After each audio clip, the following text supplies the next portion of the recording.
우리가 경주를 끝마친 후에 뒤로 돌아보니까 주님의 징계는 당연한 일로 감사하게 되겠지만 오늘날 겪는 일들을 생각해 보면 이해가 안 되고 의미가 없는 것처럼 보입니다. 그러나 나중에 이러한 시련이나 시험이나 환난이나 징계들을 하나님께서 우리에게 보내신 신비로운 다루심을 통하여 아하 하고 답변을 발견하게 될 날이 옵니다. 그때가 언제인가? 그때는 우리가 경주를 다 끝내고 뒤를 뒤돌아보면 비로소 이런 것 때문에 경고를 보내셨음을 알게 될 것입니다.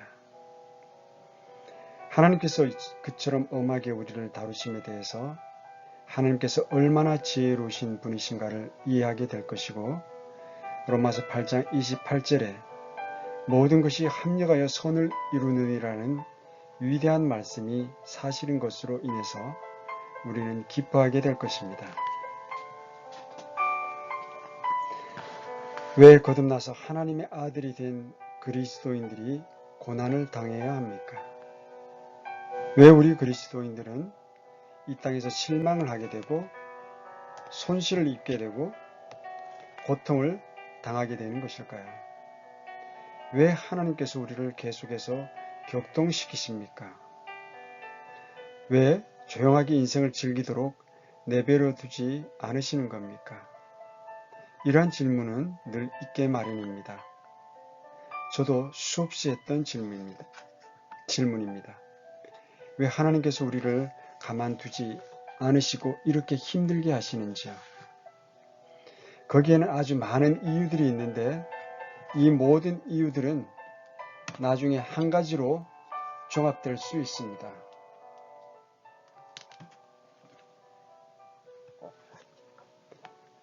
한 단어, afterward, 나중에 알게 된다는 나중에입니다.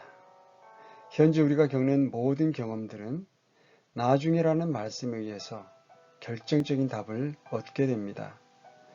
전능하신 하나님께서는 처음부터 끝을 다 바라보고 계십니다. 하나님께서 우리를 구원하셨을 때 거기에는 미래에 이르기까지 확실한 목표가 있었습니다. 우리 구원에는 단지 지옥으로부터 건져냄을 받아서 죽을 때 하늘나라로 가는 것보다 훨씬 더 고차원적인 것이 있습니다. 우리 구원에 대한 하나님의 목적은 미래를 위해서 이 지상에서 열매를 얻게 하고자 함이었던 것입니다. 예수님께서는 요한복음 15장 16절에서 이렇게 말씀하셨습니다. 너희가 나를 택하지 아니하고 내가 너희를 택하여 세웠나니 이것은 너희가 가서 열매를 맺게 하고 또 너희 열매가 남아있게 하려 하며 또 너희가 내 이름으로 아버지께 무엇을 구하든지 그분께서 그것을 너희에게 주게 하려 함이라. 아멘. 하나님께서 우리로 하여금 열매가 없기를 원하지 않으시고 열매로 가득 차기를 원하십니다. 그런데 이를 이루려면 땅의 쟁기질과 썰매질과 과일나무의 전지작업과 밭에 잡초를 뽑는 수고가 필요합니다. 열매를 맺는다고 하는 것은 부드러운 씨앗으로부터 성숙한 식물로 자라나게 하는 것을 의미합니다. 왜냐하면 그 식물은 완전히 성숙하게 자라기 전에는 열매를 맺지 못하기 때문입니다. 바로 이것이 히브리서 전체가 우리에게 의미하는 부담입니다. 이 영적인 어린아이들로 하여금 성숙하도록 나아가라는 간청이 히브리서의 전체 주제입니다. 그들에 대한 책임 소재는 바로 그들이 성장하지 않고 영적인 어린아이로 머물러 있다는 것입니다. 그들의 마음이 좀 더 경작이 되어져서 열매 맺는 상태로 나아가도록 하는 것은 그들의 책임입니다.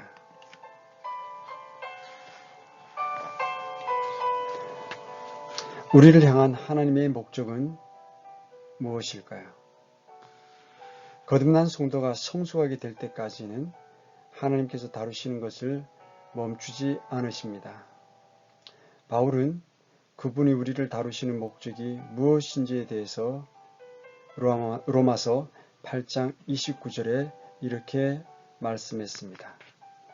그분께서는 자신이 미리 아신 자들을 또한 예정하사 자신의 아들의 형상과 같은 모습이 되게 하셨나니 이것은 그분이 많은 형제들 가운데서 처음 난 자가 되게 하려 하심이니라. 하나님께서는 우리가 결국 예수님처럼 되기를 원하십니다.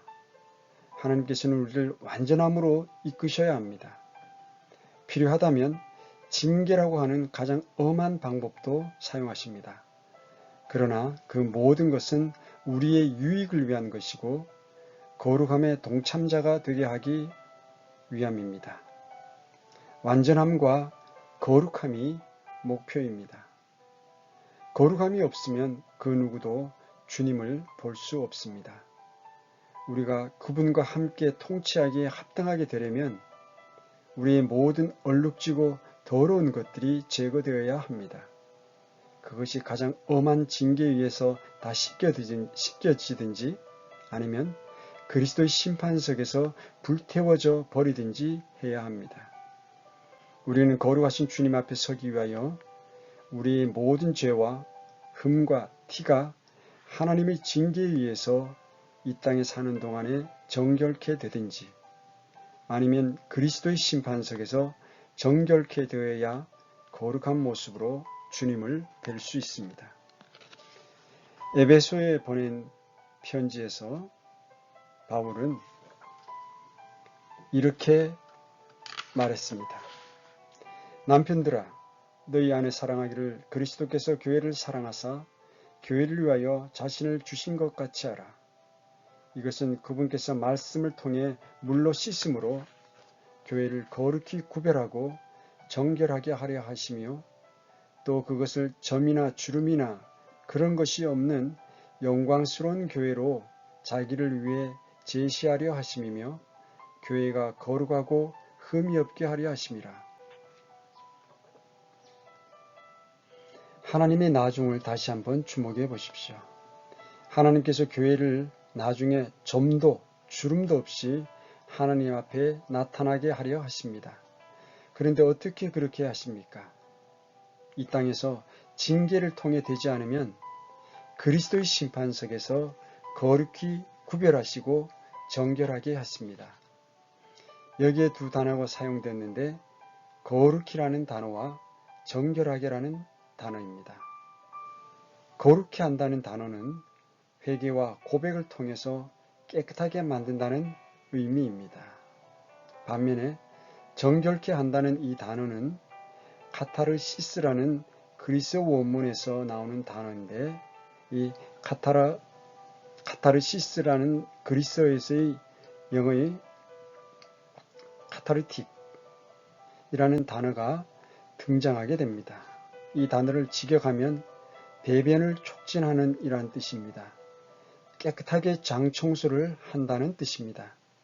만약에 우리가 하나님의 말씀의 물로 부드럽게 씻는 자백이라는 것을 거부하게 되면 더 엄한 방법을 사용하시는데 그것은 배변을 촉진하는 정결의식으로 관장약을 먹인다는 의미입니다.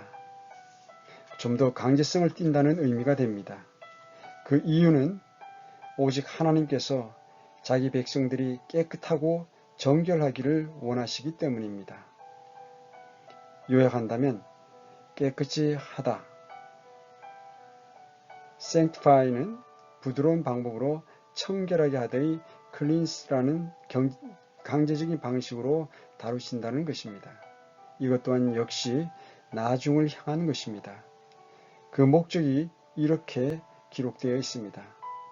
교회를 사람들 앞에 제시하시는 것, 점도 없고 흠도 없는 완전하고 영광스러운 신부로 보여주는 것입니다. 이 교회는 곧 주님의 신부입니다. 여기에 다시 두 단어가 있는데 점, 스파츠와 주름, 링클스입니다. 점이라고 하는 것은 우연히 생기는 것입니다. 불순물이 튀어 묻는 것입니다. 부주의함의 결과입니다. 그 점은 물로 씻으면 지워질 수 있습니다. 바로 이와 같은 것들, 즉 우리에게 점이 생겼으면 그것을 지우기 위해서 하나님께서 말씀의 물을 제공해 주십니다. 그러나 주름이라는 것은 또 다른 것입니다. 주름은 활동을 하지 않아서 생기는 것입니다. 주름은 어떤 한 장소에 오랫동안 앉아 있으면 생기는 결과입니다. 내 옷은 내가 똑바로 서 있거나 걸어 다니면 주름이 생기지 않습니다. 그러나 내가 옷을 입은 채 팔짱을 끼거나 무릎을 접은 채로 앉으면 주름이 생깁니다. 그런데 이 주름도 제거될 수 있는데 물로 씻어서만 되는 것이 아니고 뜨거운 다림질이 필요합니다. 만약 우리가 주님을 섬기다가 더럽혀지거나 우리가 열심을 내다가 점이 생기면 하나님께서는 그것을 이해하십니다. 우리가 그것을 고백하면 그것을 깨끗게 하시고자 항상 준비하고 계십니다. 주님께서는 섬기는 데 있어서 노력하고 허둥대다가 실수를 하는 사람들에게는 인내하시고 그들이 뭔가를 하고자 하는 그러한 동안에 실족하거나 뭔가 주님을 위해 죄와 실수를 저지를 때엔 용서하십니다. 그러나 아무것도 하지 않고 아무런 활동도 하지 않는 자들은 엄히 다스리십니다. 실수를 저지르거나 잘못을 하는 것이 아무것도 하지 않는 것보다 낫습니다. 우리가 앞으로 나아가다가 넘어지는 경우에는 전혀 한 걸음도 가지 않는 것보다 차라리 낫습니다. 우리 영적인 게으름이라는 주름을 제거하기 위해서는 주님께서 징계라고 하는 뜨거운 다름질을 통해 우리를 뒤흔들어서 활동하도록 하십니다. 그러므로 히브리서에 등장하는 영원히 어린아이로 남아있는 그 갓난아이들은 완전함을 위해 나아가야만 합니다.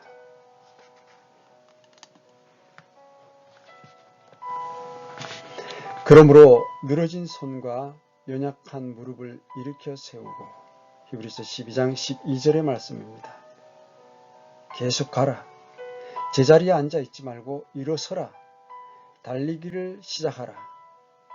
히브리서 12장 13절에서 15절의 말씀입니다. 너희 발을 위해 곧은 행로를 만들지니 이것은 저는 것이 길에서 벗어나지 아니하고 고침을 받게 하려 함이라. 모든 사람과 더불어 화평과 거룩함을 따르라. 그것들이 없이는 아무도 주를 보지 못하리라. 부지런히 살펴 하나님의 은혜에 이르지 못하는 자가 없게 하고 쓴 뿌리가 돋아나 너희를 괴롭게 하거나 그것으로 말미암아 많은 사람이 더럽게 되지 않도록 할지니. 주님의 징계는 깨끗하게 함과 달콤함과 거룩함과 평안을 만들어내기 위해서 계획된 것입니다. 그러나 그 징계가 무시되는 경우 쓴 뿌리가 나타납니다.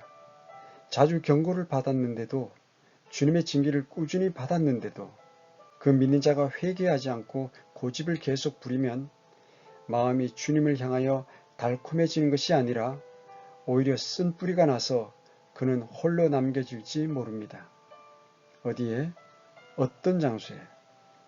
그를 회개에 이르도록 다시 새롭게 하는 것이 불가능한 상태까지 되어버려서 그리스도의 심판석에서 끔찍한 손실을 기다릴 수밖에 없을 것입니다. 에서의 경우를 다시 한번 봅니다.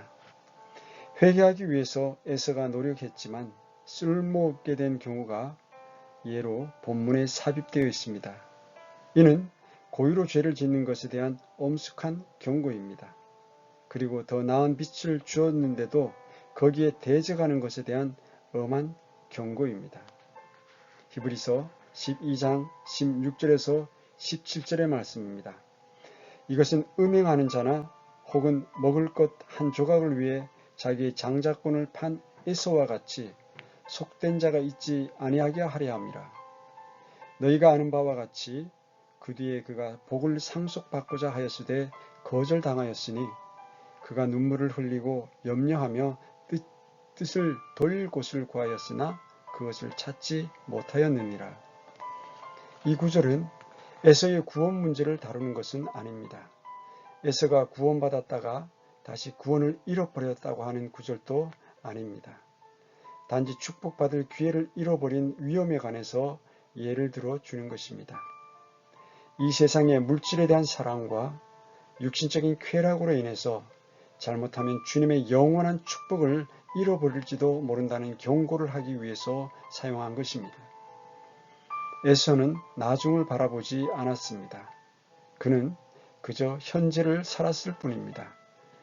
그가 후에 그 실수를 깨닫게 되었을 때 그 축복을 다시 찾으려 했으나 거부당했습니다. 그는 회개할 기회를 놓쳤기 때문입니다. 그리스도인들 가운데에는 하나님께 복을 받고 이 세상에서 잘 먹고 잘 살자는 지극히 현실주의에 빠져 있는 사람들이 대단히 많습니다. 그것을 믿음의 척도로 생각합니다. 그러나 나중에 그리스도의 심판석에서 받을 몫이 없음을 깨닫고 아무리 후회하고 유업을 받으려 애를 써도 소용이 없습니다. 그때에는 잃어버린 상급에 대한 회개는 더 통하지 않기 때문입니다. 우리가 성경을 잘못 보면 에서가 회개한 것으로 보이기도 하는데 히브리서 12장 17절을 다시 봅니다.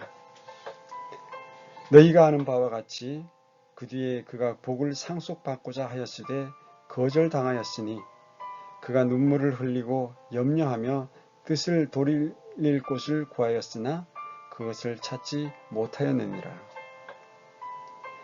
영적 승리의 삶의 비결과 그 경주를 성공적으로 달리는 비결은 관점에 달려 있습니다.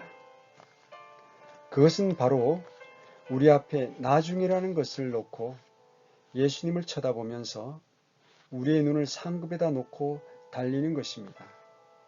히브리서 12장은 이 관점으로 종결됩니다. 이 히브리 그리스도인들은 거지 같은 정말 형편없는 율법의 기초 원리들로 다시 되돌아가고자 하는 시험을 받고 있었습니다. 그래서 자신들을 조그마한 현재의 불편함과 모욕과 박해를 피해보고자 율법의 속박 아래 자기 자신들을 놓고자 했던 것입니다.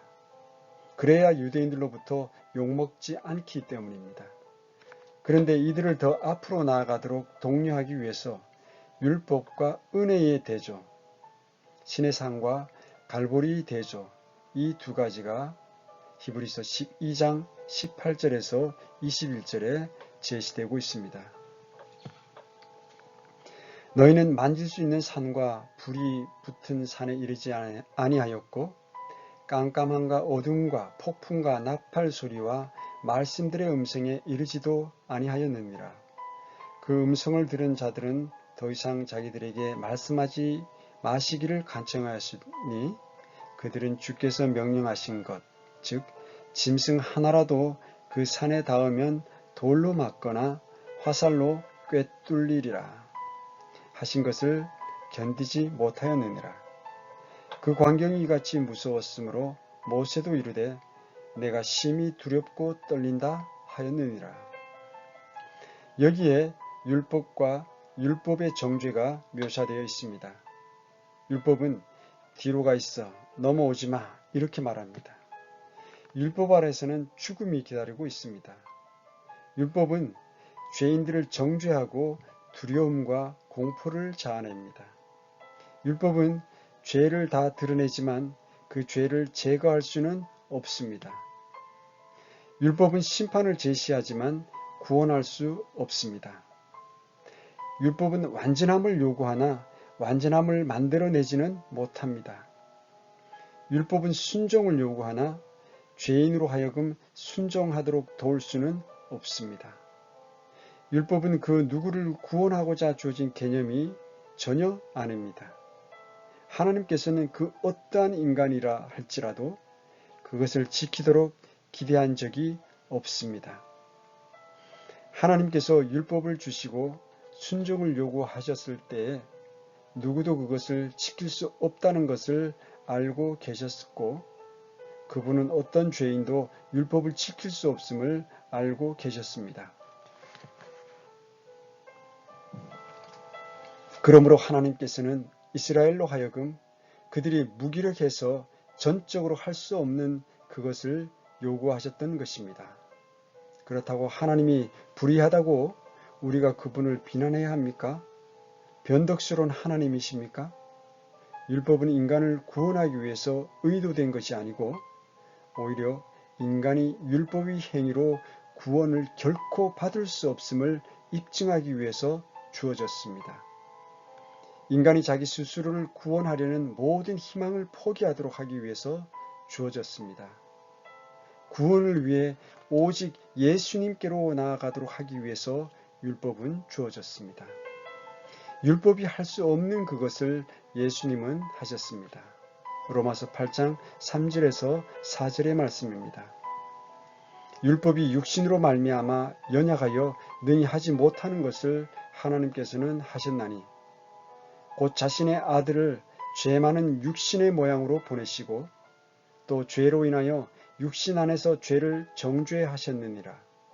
이것은 육신을 따라 걷지 아니하고 성령을 따라 걷는 우리 안에서 율법의 의가 성취되게 하려 하심이니라. 그런데 자신들을 다시 율법 아래에 놓기를 원하는 이 히브리 그리스도인들을 한번 생각해 보십시오. 그와 같은 오류의 어리석음을 다시 한번 주목해 보십시오. 우리가 율법 아래에 이스라엘과 은혜 아래의 믿는 자들을 대조해 볼 때 히브리 그리스도인들이 자기 자신을 율법 아래에 놓으려는 것이 얼마나 어리석은 일인지 생각해 보십시오. 히브리서 12장 24절의 말씀입니다. 새 언약의 중재자이신 예수님과 아벨의 피보다 더 나은 것들을 말하는 피, 곧 뿌리는 피에 이르렀느니라.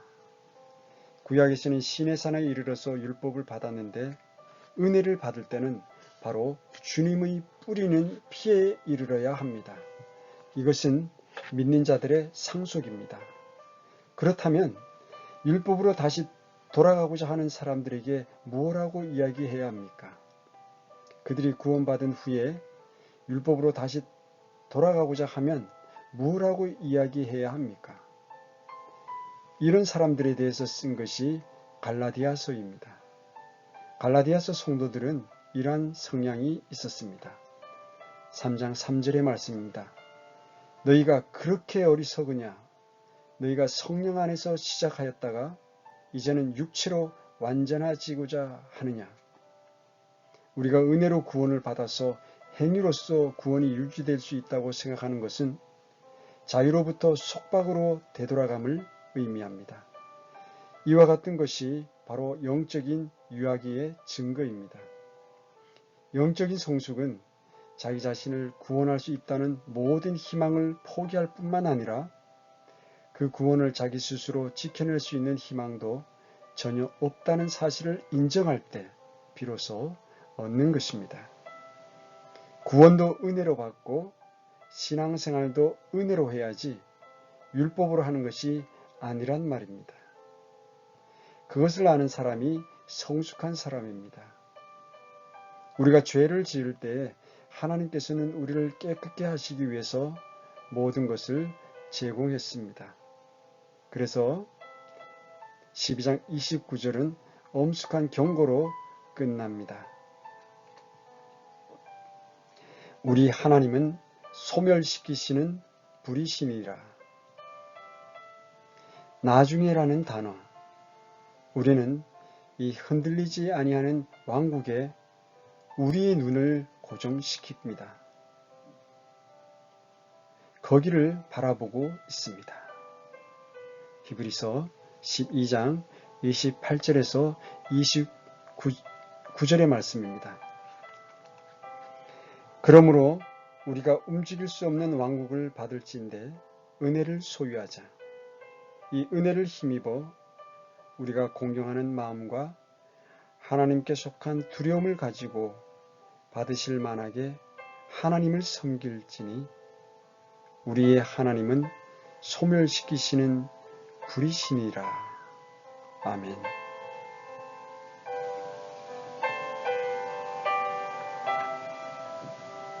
오늘도 함께 해주셔서 감사합니다. 하나님의 넘치는 은혜가 우리 구독자님들과 우리 사랑하는 형제자매들 가정 위에 늘 충만하시기를 기도합니다. 감사합니다. 평안하십시오.